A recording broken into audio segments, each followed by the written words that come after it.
So joining me now exclusively, Mercedes Schlapp, White House Director of Strategic Communications. Mercedes, good evening. Good to have you with us tonight. Thank you for having me, Martha. So you just saw that huge panel with all of the faces of all of those people who have put out statements saying that it wasn't me. We haven't seen an official formal statement from you. Do you want to go on the record tonight to say that it wasn't you? Look, it wasn't me. And the people that know exactly who it is obviously the New York Times. I mean, this is just disappointing and shocking that an anonymous source would go out there and pretend to say that he's the savior of this administration. This is obviously someone who doesn't know the president well. I mean, at the end of the day, those of us who get to see the president in action, making very important decisions, bringing in his advisors, focusing on a variety of issues, and at the same time pushing forward an incredibly successful agenda. I have to tell you, it just shows that this individual is coward and focused on his own self-interest and his ego, and quite frankly, he needs to resign. The responses are that the president was volcanic over this, is one of the words that was used. You're inside the White House. Tell me what is the feeling about all this in there, and is everybody sort of looking over their shoulder and trying to figure out, is it you, is it that person, who is it? Absolutely not. The president has had a series of meetings today. Obviously, yesterday he met with the GOP leadership to talk about the appropriations bill. We're focused on policy. We're focused on his agenda. We saw this week the manufacturing productivity index come out.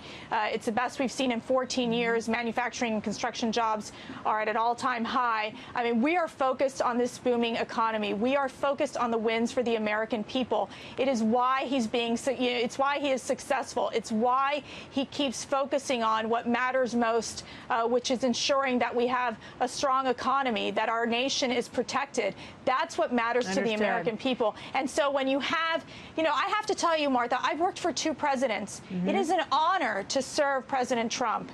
And for me, it is incredibly hurtful and disappointing that you have these individuals who are literally wasting taxpayer dollars by pretending, again, to be the ones to solve this problem here, and where there is no problem. And so it's so clear to me that if he does not want to support this president, he needs to resign. It is the right thing to do. He needs to stop hiding behind the New York Times. We hear these reports all the time, and in fact, we've heard them almost since the beginning of the administration, that there are different factions within the White House, and that there are dozens of people who are working there, who like being towards the power center, but who, essentially are working against the president's agenda. What do you say to that? I can tell you here at the White House and under the leadership of General Kelly, and obviously I was brought in under General Kelly's leadership, there are processes in place. We are moving forward on the policies that matter. We're a team. We're ensuring that the president gets the information that he needs to make incredibly important decisions. And then when you look at our list of accomplishments, whether it's increasing our military spending, protecting our veterans, making sure that we're protecting Social Security, focusing on an economy that we have not seen in a very long time, historic numbers in terms of unemployment. I can go on and on on the list and I can imagine that it would be incredibly difficult and frustrating. But let me ask you, I can imagine that would be even more difficult if there were people who were, working against that agenda within the White House. Can you say unequivocally that the people who were... Now, I know last night Kellyanne was asked whether or not she thought it was someone in the White House, because a senior administration official is a pretty, you could drive a truck through that title. It's a very broad term. So are you confident that it is not someone who works in the White House or even in the old executive office building across the street? Again, call the New York Times opinion editor and ask them. They know who this person is. This person should stop being a coward and come out and let us know who they are. Because at the end of the day, they've made it very broad, very mysterious. The senior administration official, it can be a lot of people. But at the end of the day, those of us who get to be with the President of the United States, who see him in action, who is leading these meetings, who is pushing forward significant and important policy that impact all of our lives and doing a very successful job. Obviously, this is wanting to be a distraction from this anonymous source. It's understandably frustrating for him, and everybody wants a team that's all on the same page. So, you know, obviously somebody's not on the page, whether they're in the building or not. But we stand together. Our team stands together here at the White House. Understood. You know, when you look at this, you know, the Woodward book, and you look at all this stuff, there are forces out there that are trying to undermine what you guys are doing. There's no doubt about that. And I thought it was interesting. John Kasich came out today, and he's someone who, you know, if you ask people, gee, do you think anybody, you know, in the party would ever run against the president? His name often comes up. And here's what he said when he was asked about this. Watch. It's just chaos all the time.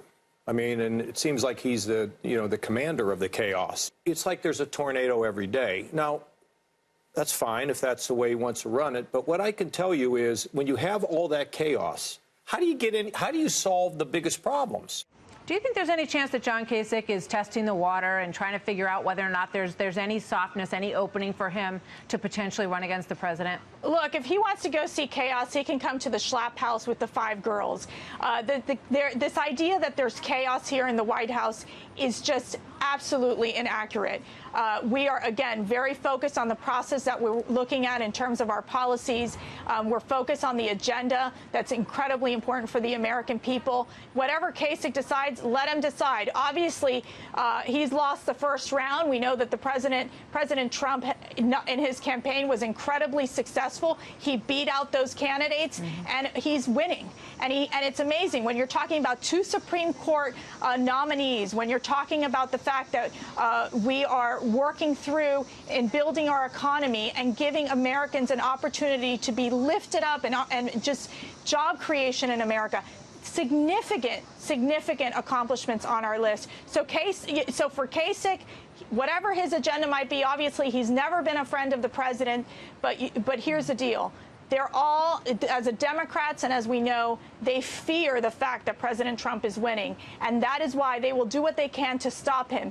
But we are focused. The president is focused. He will keep fighting for the American people, and that's why they believe in what he's doing, and they believe that what he's doing is the right thing to ensure that we protect our country here and making sure that we stay strong abroad. Mercedes, thanks for taking the questions tonight. We appreciate you being here. Have a good night. Mercedes Schlapp from the White House this evening.